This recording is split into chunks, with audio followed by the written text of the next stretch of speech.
Hi, my name is Vidya, and this is part of a series of talks on Patanjali's 8 limbs of yoga.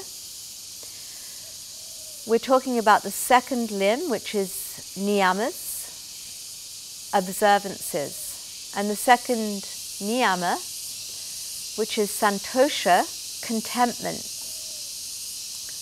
And I think we can look at this niyama in a couple of different ways.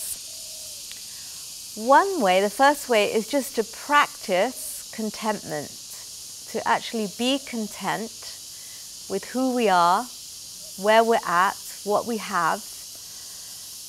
And if we do that, we'll also be practicing a parigraha, which is freedom from greed and desire, which was the last yama. So if we're free from greed and desire, then that means we're going to be content with who we already are and what we have already. And content can mean that we're grateful, that we appreciate, that we're happy with what we have, and we're just happy to be alive. We're happy to have a healthy body. We're happy to be able to do our yoga practice. And we can practice that because obviously the ego is constantly unhappy and constantly wanting. So we can start to become more conscious of that movement within us and actually not listen to it. Decide to just not pay attention to the voice of the ego that is never satisfied, and actually to start appreciating and being grateful for everything that we have and for our lives and just for having a human life at all. And so that's a practice, the practice of being content.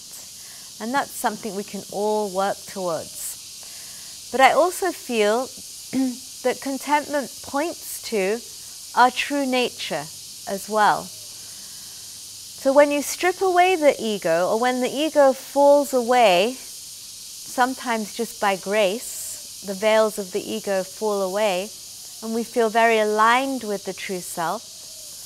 Again, this is something that can happen in meditation. It's something that can happen when we are with friends, with a lover, when we're watching the sunset, when we're walking through nature, that suddenly we feel very aligned with everything that is. And the ego falls away and we feel deeply at ease, deeply at peace. We're actually aware that we are deeply content. And that's when we have moments of falling into who we really are, our true nature. Because our true nature is profoundly positive. Because it's never wanted, because it's already perfect, because nothing needs to be added. It's in a place of deep fulfillment, satisfaction, perfection. No fear, no self-concern, no contraction. It's very open and free. And in that place, we are deeply content. And sometimes this is called, in yogic tradition or in India, you might hear Sat Chitananda, truth, consciousness, bliss. That's a description of our true nature. But Santosa can be another word for that. We are, in the deepest part of ourselves, deeply at ease and content, but we're rarely in touch with that. So sometimes it's helpful, just instead of thinking of contentment as something that we have to achieve, thinking of it as something we need to sink into, our true being that we need to sink into, and we have to let go of the voice of the ego in order to experience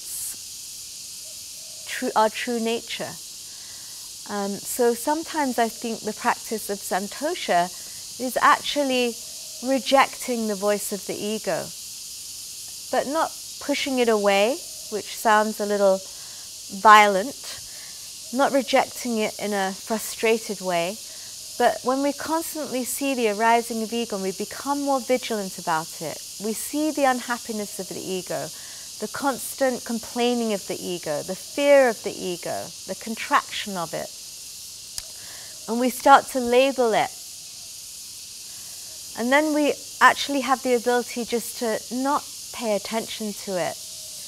It's almost like an annoying noise in the background.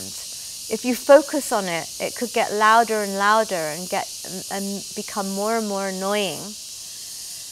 But if you just choose to focus somewhere else and not pay attention to that annoying noise in the background, like right now we have crickets, not super annoying, but they could be, they have quite a high-pitched sound.